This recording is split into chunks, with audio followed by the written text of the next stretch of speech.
नमस्कार, बहुत स्वागत है आपका हमारे इस खास कार्यक्रम सुलगते सवाल में। मैं हूं आपके साथ अमित शर्मा। आज का सुलगता सवाल भैंसदेही ब्लॉक से है, जहां ग्रामीण अंचलों में बच्चे जर्जर स्कूल भवनों में पढ़ने के लिए मजबूर हैं। शिक्षक और छात्रों में हमेशा हादसे का डर बना रहता है। बारिश में छतें टपकती है, प्लास्टर गिरता है। परेशान अभिभावक लंबे समय से जर्जर भवनों को हटाकर नए भवन की मांग कर रहे हैं। वहीं शिक्षकों ने खस्ताहाल भवन में संचालित स्कूल की जानकारी कई बार उच्च अधिकारियों को दी, लेकिन हालात जस के तस हैं। इधर नया शिक्षा सत्र भी शुरू हो चुका है, लेकिन जर्जर भवनों की मरम्मत या नए निर्माण की कोई सुगबुगाहट नहीं है।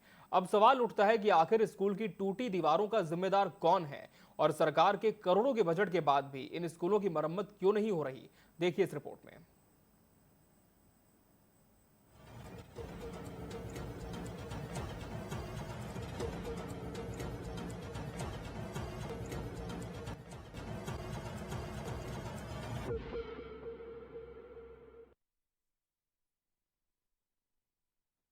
ये जर्जर स्कूल भैंसदेही विकासखंड की कोथुलकुंड पंचायत में संचालित प्राथमिक शाला है। इसके साथ ही माध्यमिक शाला स्कूल, सालई ढाना में संचालित प्राथमिक शाला स्कूल, झिरी में संचालित प्राथमिक शाला स्कूल, धाबा पंचायत में संचालित रैयतवाड़ी प्राथमिक शाला स्कूल की स्थिति ऐसी ही है। इस जर्जर स्कूल को देखकर दिल दहल उठता है। खोमई स्कूल का हाल। बंजारी ढाना स्कूल पूरी तरह कंडम हो चुका है। पिछले 2 सालों से यहाँ का संचालन खोमई प्राथमिक शाला में हो रहा है, लेकिन कंडम भवन की जगह नया निर्माण अब तक नहीं हुआ है। बेटा ये बताओ कि आपको बरसात के समय में ये स्कूल पढ़ने में क्या समस्या आती है? छत से पानी टपकता है तो हम गीले हो जाते हैं। गीले हो जाते हैं। आप चाहते हो कि ये भवन का निर्माण होना चाहिए? यस। आपके शाला का क्या नाम है? शासकीय प्राथमिक शाला सालई ढाना। बेटा ये बताओ कि आपको बरसात के समय में स्कूल में पढ़ने में क्या समस्या आती है? छत से पानी टपकता है। छत से पानी टपकता है। ये जानकारी मैंने एक बार उच्च अधिकारी को दी। उच्च अधिकारी ने ध्यान नहीं दिया कि मैं सबसे शांत तो कोरोना काल के पहले दिया था, फिर कोरोना काल के बाद फिर देने वाला था। हाँ, जर्जर भवन में है। और ये जर्जर भवन में एक कमरे में पहली से 5वीं बच्चों को बैठाता हूँ, और बरामदा में 6वीं 7वीं को बैठा के जैसा भी वो पढ़वाता हूँ। मेरे पास स्टाफ से मेरी तरह तो हमेशा बना रहता, कब प्लास्टर गिर जाए, कब छत गिर जाए, पर अब नौकरी करना है तो करो, झेलो। पिपलाना कला का स्कूल। प्राथमिक और माध्यमिक शाला खटगढ़ में बच्चे जर्जर भवन में पढ़ते हैं, जहां हर पल खतरे का डर सताता है। छतें टपकती हैं, प्लास्टर गिरता है। कई स्कूलों में छतें खराब हैं, पानी टपकता है और प्लास्टर टूटकर फर्श पर बिखर जाता है। फिर भी मासूम बच्चे इसी छत के नीचे पढ़ने को मजबूर हैं। शिक्षकों ने खस्ताहाल भवन में संचालित स्कूल की जानकारी लिखित में उच्च अधिकारियों को दी, लेकिन हालात जस के तस हैं। नया शिक्षण सत्र शुरू हो चुका है, पर जर्जर भवनों की मरम्मत या नए निर्माण की कोई सुगबुगाहट नहीं है। बड़े दावे, बदहाल हकीकत। एक तरफ स्कूली शिक्षा और सुविधाओं को लेकर बड़ी बड़ी घोषणाएं होती हैं, शिक्षा के स्तर को सुधारने के दावे किए जाते हैं। दूसरी तरफ बच्चे जर्जर छतों के नीचे जान जोखिम में डालकर पढ़ रहे हैं। खतरे का मंजर। भवन की छत से प्लास्टर टूटकर गिर रहा है। मजबूरी का आलम। छोटे छोटे बच्चे इसी छत के नीचे बैठकर पढ़ाई कर रहे हैं। टीवी 24 के संवाददाता आशुतोष त्रिवेदी ने जब ग्रामीण अंचलों में पड़ताल की, तो शिक्षकों ने बताया कि दर्जनों बच्चे इन जर्जर भवनों में पढ़ रहे हैं। शिक्षकों ने शासन प्रशासन से भवन निर्माण की मांग की। अभिभावक लंबे समय से जर्जर भवनों को हटाकर नए भवन की मांग कर रहे हैं। फिर भी बच्चों को खतरे के साए में पढ़ने के लिए छोड़ दिया गया है। समस्या तो बारिश के समय में बहुत समस्या है। पूरा पानी छत से नीचे टपकता है, नमी कमरों में भर जाती है, तो बच्चों को बैठने में दिक्कत होती है। मैं 3-4 बार जानकारी दे चुकी हूँ, मैं वरिष्ठ कार्यालय में लिखित में। बच्चों को बैठने में बहुत दिक्कत होती है। बारिश में पानी भर जाता है, पीछे से पानी आता है तो कमरों में भर जाता है। ऊपर से छत से पानी टपकता है तो वो नमी आ जाती है, पानी भर जाता है कमरों में। कि मैं खुद भी गई थी, विद्यालय का निरीक्षण किया मैंने, तो भवन बहुत ही जर्जर स्थिति में है, और मैंने अपने उच्च अधिकारियों को लिखित में इसकी सूचना 2-3 बार मैं दे चुकी हूँ। हाँ, बिल्कुल होना चाहिए, क्योंकि वहाँ पर एकीकृत शाला है। क्लास 1 से लेकर कक्षा 8वीं तक के वहाँ पर बच्चे अध्ययन करते हैं। सर वो स्कूल वो है ना, जो बहुत पहले से वो गिर रहा है वहाँ पे, तो ऊपर से जो प्लास्टर हुआ है लेंटर पे, जी वो भी कई बार बच्चों पे गिर चुका है। जी अब इसके बाद अगर रिपेयरिंग नहीं होगा जी तो हमारे बच्चों को हम वहाँ भेजना बंद कर देंगे। सर वहाँ घुसो तो ऐसा लगता है वहाँ रहने की इच्छा नहीं होती है उसके अंदर कुछ। जाओ नया स्कूल बन जाए या तो फिर भेजेंगे हम, या तो फिर अब पुराना रहेगा अब तो भेजना बंद कर देंगे हम। जर्जर भवनों में पड़ रहे ये नौनिहाल देश का भविष्य है, लेकिन क्या प्रशासन इनकी सुध लेगा या फिर एक दुर्घटना का इंतजार करेगा? सवाल सुलग रहे हैं, जवाब की तलाश जारी है। ये जो मिडिल प्राइमरी की स्थिति में है, कुछ बिल्डिंगें खराब है जिनका इंजीनियर के द्वारा मूल्यांकन कराकर भेजा गया है। शासन से निर्देश है कि जुलाई के पहले सभी स्कूलों को बढ़िया दुरुस्त कर लें, छोटे मोटे मरम्मत कार्य करवा लें, बड़े हैं तो उनको भी करवा लें ताकि किसी प्रकार की समस्या ना रहे। देखिए, खस्ता हालत में जो बिल्डिंग है स्कूलों की, उसके लिए हमारा निरंतर प्रयास जारी है। हमने सब इंजीनियर के माध्यम से खस्ता हालत वाले स्कूल है उनके सर्वे करा लिए हैं और सर्वे करा करके वरिष्ठ कार्यालयों को उसकी जानकारी भिजाई जा चुकी है। ऐसे खस्ता हालत वाले या जो जहाँ पर मरम्मत की आवश्यकता है, ऐसे हमारे पास में 66 स्कूल है विकास खंड में, है ना। उसमें प्राथमिक शालाएँ भी है, माध्यमिक शालाएँ भी है, EPS शालाएँ भी है ना। तो उनकी जानकारी हमने वरिष्ठ कार्यालयों को दे दी है और जैसे ही राशि वहाँ से आती है उनकी मरम्मत करा दी जाएगी। मध्य प्रदेश सरकार ने अभी सभी स्कूलों को CM राइज स्कूल बनाने की योजना बनाई है। हर विकास खंड में एक CM राइज स्कूल खुलेगा तो जो पुराने स्कूल है वो अपने आप बंद होंगे और CM राइज आधुनिक सुविधा सर्व सुविधा युक्त स्कूल जो खुलेंगे उनमें बच्चों को पढ़ने मिलेगा। और रही बात जो आपने बताया कि स्कूलों में जो परेशानियां आ रही है, तो वो मेरे संज्ञान में आज आया है, तो निश्चित ही मैं BRC से DPC से बात करके ये सारी समस्याओं का समाधान करने की कोशिश करूँगा। तो देखा आपने शिक्षा विभाग का हाल, स्कूल जर्जर और पढ़ाई भगवान भरोसे। ऐसे में सुलगता सवाल यही है कि बच्चों के भविष्य से खिलवाड़ करने वाला आखिर जिम्मेदार कौन है? आशुतोष त्रिवेदी, TV 24, भैंसदेही।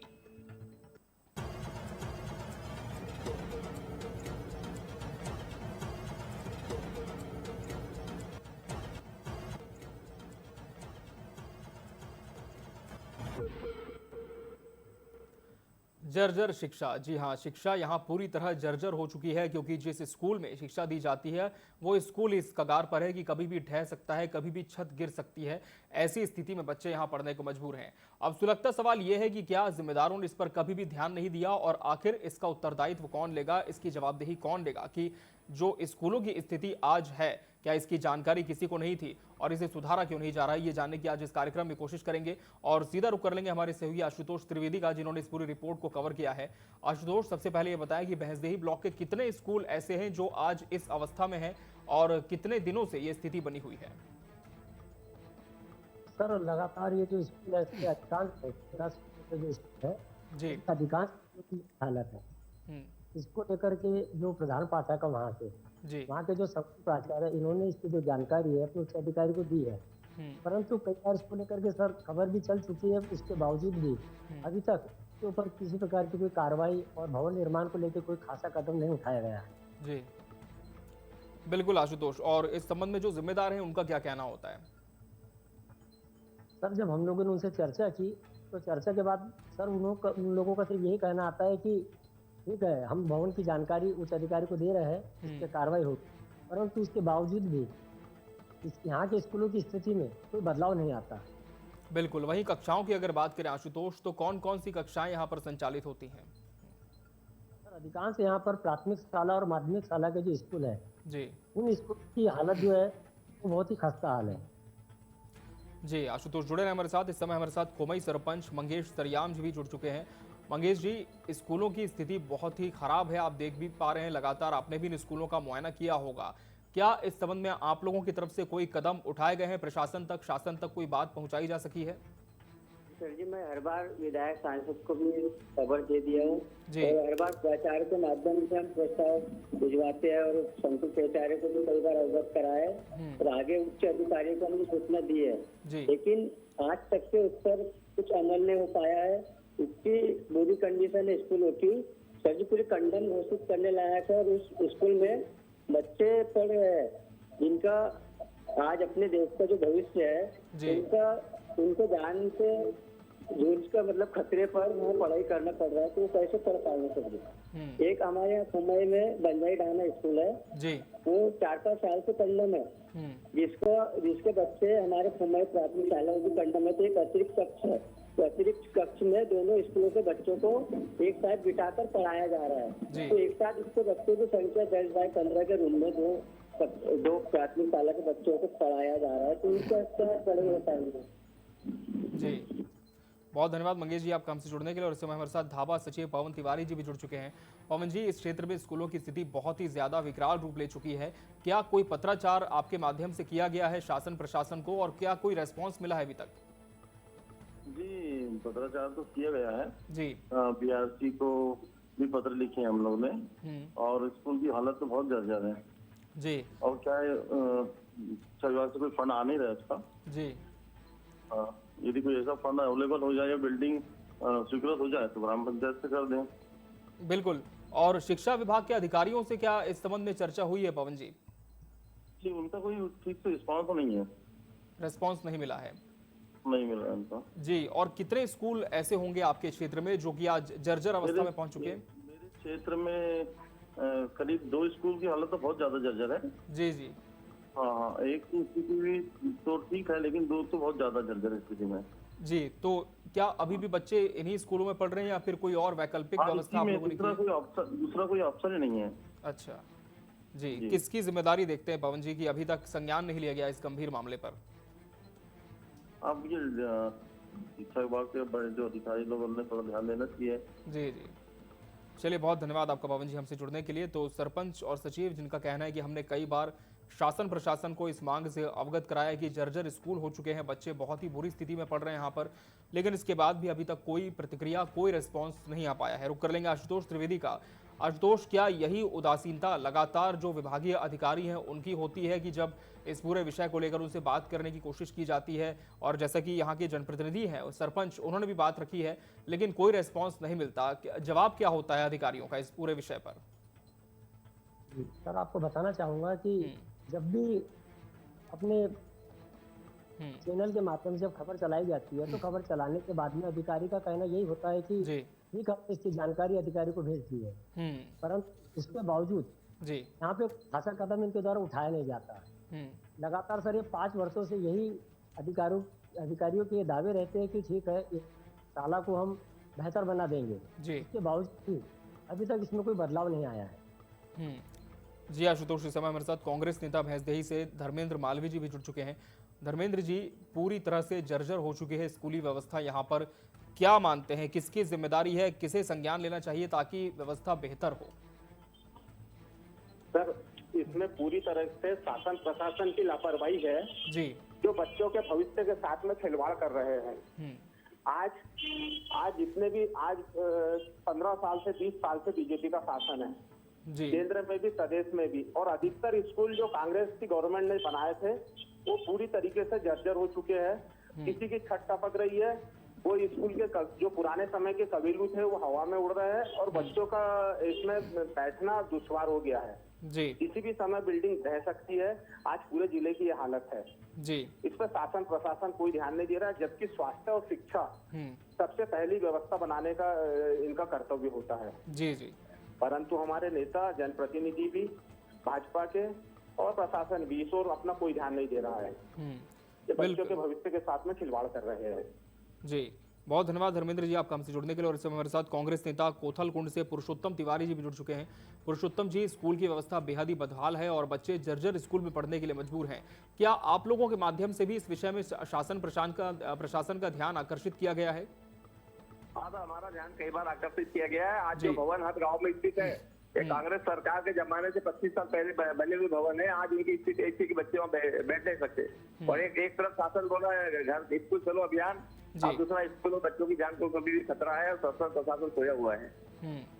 बिल्कुल पुरुषोत्तम जी, लेकिन जो भाजपा के यहाँ जनप्रतिनिधि है उनका साफ तौर पर यह भी वर्जन आया था कि अभी सीएम राइज स्कूल के तहत स्कूलों का नवीनीकरण किया जा रहा है तो नए भवन में बच्चे शिफ्ट होंगे, लेकिन क्या आप मानते हैं कि इस प्रक्रिया में काफी देर हो रही है?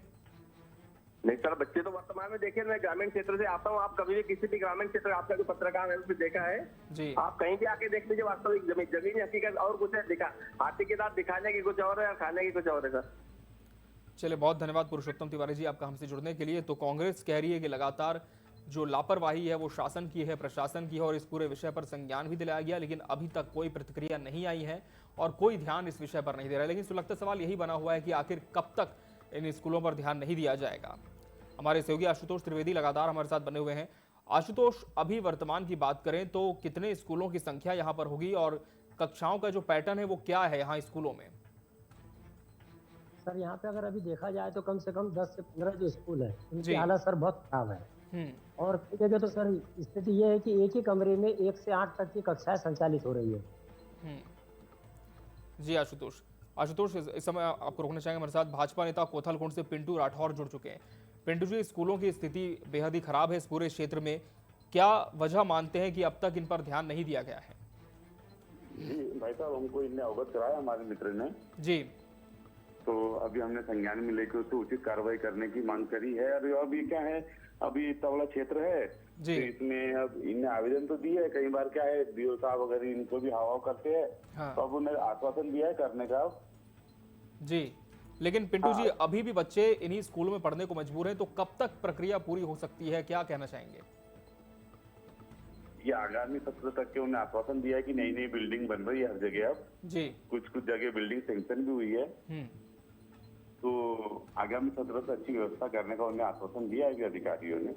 जी, चलिए, बहुत धन्यवाद आपका हमसे जुड़ने के लिए पिंटू जी। तो भाजपा कह रही है कि आगामी सत्र तक, यानी कि कुछ महीनों का इंतजार और करना होगा और उसके बाद नई बिल्डिंग में इन स्कूलों को शिफ्ट कर दिया जाएगा। आशुतोष, नई बिल्डिंग की बात यहाँ पर सामने आ रही है, लेकिन धरातल पर आपने जब इस रिपोर्ट को कवर किया तो क्या देखा, क्या पाया, क्या वाकई यहाँ पर किसी तरह की नई बिल्डिंग का निर्माण हो रहा है या फिर कागजों में आश्वासन है? सर अभी तक तो वर्तमान में किसी बिल्डिंग का निर्माण यहाँ नहीं देखा जा रहा है। और वर्तमान कंडीशन यहाँ की ये है कि जो बच्चे हैं स्कूल आने से कर रहे हैं, उनके पालकों के अंदर भी डर बना हुआ है। कई पालकों का तो यहाँ तक कहना है कि अगर इस स्थिति को सुधारा नहीं गया तो वो अपने स्कूल भेजने से बंद कर देंगे। जी जी जी, वैकल्पिक व्यवस्था की बात की जाए आशुतोष, तो क्या यहाँ पर कोई और भवन है जहाँ पर स्कूल संचालित किया जा सके या फिर कोई प्रक्रिया चल रही है ऐसी? नहीं सर, ऐसी वैकल्पिक कोई व्यवस्था नहीं है। जो भवन जो खस्ता हाल है उसी भवन में स्कूल अभी वर्तमान में भी और ये नए सत्र में भी चालू है। बिल्कुल, और कहा यह भी जा रहा है आशुतोष कि इस पूरे विषय का जो संज्ञान है वो जिम्मेदार अधिकारियों तक भी लाया गया है, लेकिन क्या उनकी तरफ से जमीन पर पहुंचकर कोई निरीक्षण या सर्वे किया गया इन स्कूलों का? सर उनके द्वारा निरीक्षण तो किया जाता है जी, परंतु उसके बाद में इसके ऊपर कोई कार्रवाई नहीं होती है। बिल्कुल, कोई ठोस कदम नहीं उठाया गया इस पे अभी तक। बिल्कुल, कोई ठोस कदम उठाया नहीं जाता, सिर्फ सर्वे करके अपने कर्तव्यों की इतिश्री यहाँ पर जिम्मेदार अधिकारी कर रहे हैं, हमारे सहयोगी आशुतोष त्रिवेदी बता रहे हैं। लेकिन हम लगातार जिम्मेदारों से जुड़ने की कोशिश भी कर रहे हैं विभागीय अधिकारियों से, ताकि इस विषय पर उनका जवाब आ सके और वो बताएं कि आखिर बच्चे कब तक इन जर्जर स्कूलों में पढ़ेंगे। क्या उनकी तरफ से कोई और व्यवस्था वैकल्पिक तौर पर, फौरी तौर पर की जाएगी इंतजाम के लिए, या फिर कोई नई बिल्डिंग का निर्माण होगा जहां पर इन स्कूलों को शिफ्ट कर दिया जाएगा? आशुतोष, एक बात यहां पर यह भी आती है सीएम राइज स्कूल की, क्योंकि सीएम राइज स्कूल अगर बन जाते हैं तो पुराने भवनों में जो बच्चे पढ़ते हैं उन्हें वहां पर शिफ्ट कर दिया जाएगा। लेकिन हालात भैंसदेही में क्या है? क्या सीएम राइज स्कूल को लेकर सरकार गंभीर यहां पर नजर आती है? क्या निर्माण में प्रक्रिया है या फिर किसी तरह की कोई और हम कह सकते हैं व्यवस्था यहां पर देखी जा रही है सीएम राइज स्कूलों के लिए? सर यहाँ पे सीएम राइज जो स्कूल है वो भैंसदेही के कुछ जगहों पर बने हैं जी, परंतु जो ग्रामीण अंचलों की अगर हम बात करें तो ग्रामीण अंचलों में अभी ऐसी कुछ स्थिति नजर नहीं आ रही है। जी, बिल्कुल। वहीं जो स्थानीय नेता हैं, जो विधायक हैं, सांसद हैं, क्या उन तक ये बात पहुंची है कि बच्चे किस अवस्था में यहाँ पर पढ़ रहे हैं? जी, आपको रोकना चाहेंगे समय मेरे साथ बीईओ भैंसदेही गोपाल सिंह जी जुड़ चुके हैं। गोपाल सिंह जी, स्कूलों की जो शिकायतें हैं, जहां पर जर्जर भवन है, बच्चे वहां पर पढ़ रहे हैं, ये आप तक भी पहुंची है? क्या आप लोगों के माध्यम से इस दिशा में कोई पहल की गई है कि कोई नई बिल्डिंग यहां पर स्वीकृत हो और बच्चों को वहां पर शिफ्ट किया जा सके, उनके स्कूल को? गई है और उसका जो है मिशन के इंजीनियर के द्वारा पूरे उनका करवा लिया गया है मूल्यांकन और जिला को भेज दिया गया। उसका जुलाई के पहले हमें सब ठीक कर लेना है और सब ठीक हो जाएंगे, बढ़िया कर लेंगे, अच्छा करेंगे। जी, गोपाल सिंह जी, आगामी सत्र की आप बात कह रहे हैं, लेकिन ये जो स्थिति है ये काफी महीनों से है, तो इतनी देर क्यों हो गई? क्या वजह आप मानते हैं? नहीं, वजह नहीं है। क्या है, शासन का है, बड़े योजनाएं हैं, कार्यक्रम हैं। जी जी। तो इसका डिमांड हो गया है, सब हो जाएगा, ये 2 महीना के अंदर कंप्लीट करा लेंगे। जी, लेकिन बताया जा रहा है कि यहाँ पर 10 से 12 स्कूल ऐसे हैं गोपाल सिंह जी, तो कितने नए भवनों का निर्माण यहाँ पर हो रहा है? क्या सभी स्कूलों को शिफ्ट किया जाएगा या फिर किसी तरह के श्रेणियों में इन्हें विभाजित आप लोगों ने किया है? अपने यहाँ 10-12 ही स्कूल है जी, जो जर्जर हालत में ज्यादा खराब है, उनका जो है मेंटेनेंस करवा लेंगे अभी 2 महीना के अंदर। पीआरसी से हमारी चर्चा हो गई है, पीआरसी महोदय ही देखते हैं, उनके इंजीनियर हैं मिशन के जी। तो पूरी रिपोर्ट बना के डीपीसी कार्यालय पे उनको दे दिया है और वो हो जाएगा। चलिए, बहुत धन्यवाद आपका हमसे जुड़ने के लिए गोपाल सिंह जी। तो बीओ कह रहे हैं कि डीआरसी अधिकारी से यहाँ पर बात कर ली गई है और पूरी तरह से जो प्रक्रिया है वो अब शुरू हो चुकी है और कुछ ही दिनों में जो मेंटेनेंस है वो किया जाएगा, नई बिल्डिंगों का निर्माण भी होगा। लेकिन यदि ऐसा होता है तो बहुत ही बेहतर होगा। आशुतोष का रुख कर लेंगे। आशुतोष, बताया जा रहा है कि अब जो जर्जर स्कूल हैं उनसे दूसरी जगह शिफ्ट तो किया जाएगा कुछ बच्चों को, लेकिन उन्हीं स्कूलों का मेंटेनेंस भी किया जाएगा। अब सवाल यह है आशुतोष कि मेंटेनेंस कराने में इतना वक्त क्यों लगा, और ये भी आपसे जानना चाहेंगे कि भवन किस कगार पर है? क्या मेंटेनेंस के बाद यहाँ पर शालाएं संचालित की जा सकती हैं या फिर सिर्फ यहाँ पर आश्वासन देने के लिए इस तरह का जवाब दिया जाता है? सर, अगर धरातल की स्थिति को देखा जाए तो भवन की हालत सर बहुत ही ज्यादा कंडम है। सम्मत से काम यानी नहीं चल पाएगा जी। यहाँ नई बिल्डिंग का जब तक निर्माण नहीं होगा तब तक बच्चे सुरक्षित महसूस नहीं करेंगे। बिल्कुल, तो नई बिल्डिंग का निर्माण भी यहाँ पर एक बड़ी जटिल प्रक्रिया है, क्योंकि जिस तरह से अधिकारी कह रहे हैं कि सरकारी काम है, वो खुद इस बात को स्वीकार कर रहे हैं कि इसमें वक्त लगेगा। फिलहाल जुलाई की बात कही जा रही है, लेकिन देखना होगा कि आगामी सत्र में भी ये स्कूल शिफ्ट हो पाता है या नहीं। वहाँ पे जो अभी शिक्षक हैं आशुतोष, जो बच्चों को पढ़ाते हैं, उन्हें भी काफी तकलीफ होती होगी इस स्कूल के माध्यम से। क्या उन्होंने अपने स्तर पर भी कोई प्रयास किए हैं, किसी तरह की बात पहुंचाने की कोशिश की शासन प्रशासन तक? जी सर, हम लोग ने जब वहाँ पे जाकर के वहाँ पे पड़ताल की तो पड़ताल करने के बाद में वहाँ के प्रधान पाठकों के द्वारा बताया गया कि वो कम से कम 2-3 वर्ष से जी स्कूल खस्ता होने की जानकारी अपने उच्च अधिकारी को दे रहे हैं, परंतु अभी उनके 3-4 वर्ष से जानकारी देने के बाद भी अब तक कोई काम धरातल पर नहीं हो पाया है। बिल्कुल, तो शिक्षकों ने भी जानकारी दी, सरपंच, सचिव सभी ने ये बात पहुंचाई, लेकिन अभी तक बच्चों का जो भविष्य है वो अधर में लटका हुआ है, क्योंकि इन्हीं जर्जर स्कूलों में वो पढ़ रहे हैं। आशुतोष, एक बात तो यहाँ पर स्पष्ट है कि स्कूलों की स्थिति इतनी खराब है कि हो सकता है बहुत सारे अभिभावक अपने बच्चों को वहाँ भेजने से कतराते भी हों, लेकिन क्या कभी पहले कोई बड़ी घटना यहाँ पर सामने आई है, किसी तरह का हादसा यहाँ पर होता दिखा है? नहीं सर, ऐसी कोई घटना तो यहाँ पर नहीं हुई है, परंतु भवनों को देख करके ये अंदाजा लगाया जा सकता है कि कभी भविष्य में ऐसी घटना न हो जाए यहाँ पर। इसी को लेकर के हमेशा पालक खतरा महसूस करते रहते हैं। जी, इस समय हमारे साथ भाजपा जिला अध्यक्ष बैतूल सुधाकर पवार जी जुड़ चुके हैं। सुधाकर जी, स्कूलों की जो स्थिति है वो आपसे भी छिपी नहीं है। किसकी जिम्मेदारी आप मानते हैं कि अभी तक जो नवीन भवन है उनका निर्माण नहीं हो पाया और बच्चे इसी जर्जर स्कूल में पढ़ने को मजबूर हैं? देखिए, नवीन भवन के लिए जनप्रतिनिधि लोग प्रयासरत हैं जी, और जहाँ जो भवन मरम्मत लायक है उन भवन से मरम्मत करके तत्काल उनकी व्यवस्था की जाएगी जी।